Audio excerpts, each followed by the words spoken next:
김명수 합참의장 후보자 인사청문회가 오늘 국회에서 열립니다. 네, 근무 중 주식 거래와 자녀 학교 폭력 의혹 등이 쟁점이 될 것으로 보입니다. 취재기자 연결해서 알아보겠습니다. 나혜인 기자. 네, 국회입니다. 네, 오늘 김명수 후보자 청문회 여야 공방이 예상되죠?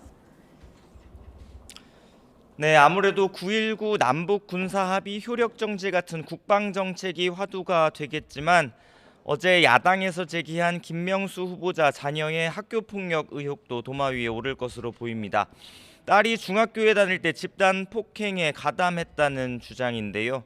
일단 김 후보자는 청문회를 앞두고 자식의 일을 세심하게 살피지 못해 송구하다면서도 당시 진정성 있는 사과를 당사자가 받아들여서 마무리된 사안이라고 해명했습니다.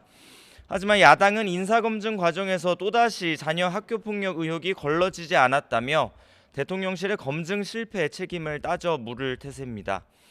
이 밖에도 해군 출신인 김 후보자가 최근 2년간 군 근무 중 수십 차례에 걸쳐서 주식 거래를 했다는 의혹도 불거졌는데 청문회는 잠시 뒤 10시부터 시작됩니다. 네. 자, 오늘 국민의힘 민주당 당 내부는 어떻게 움직이고 있습니까? 네, 국민의힘은 혁신위원회가 띄운 지도부와 친윤계 중진 의원들의 용퇴론을 두고 잡음이 가라앉지 않고 있습니다.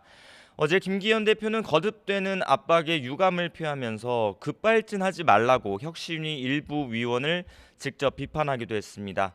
하지만 인요한 혁신위원장은 아침에 YTN 라디오 인터뷰에서 여전히 당 핵심 의원들이 의심의 여지 없이 용퇴를 결심할 거라고 본다고 말했습니다.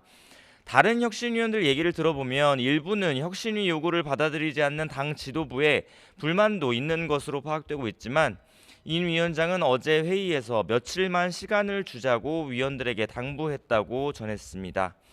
민주당 역시 총선 공천에 불이익을 우려하는 비이재명계 의원들의 집단 행동이 가시권에 들어왔습니다.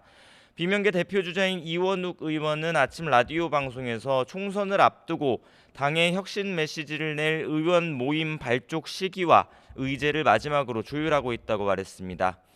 이런 가운데 거대 양당은 총선을 앞두고 부동산 정책 경쟁도 이어가고 있습니다. 국민의힘 UCT 프로젝트 특별위원회는 오늘 경기도 인접도시의 서울 편입 여론을 수렴하고자 잇따라 서울시청과 구리시청을 방문합니다.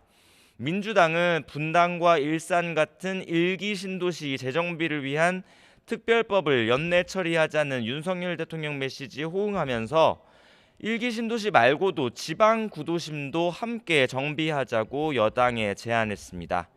지금까지 국회에서 전해드렸습니다.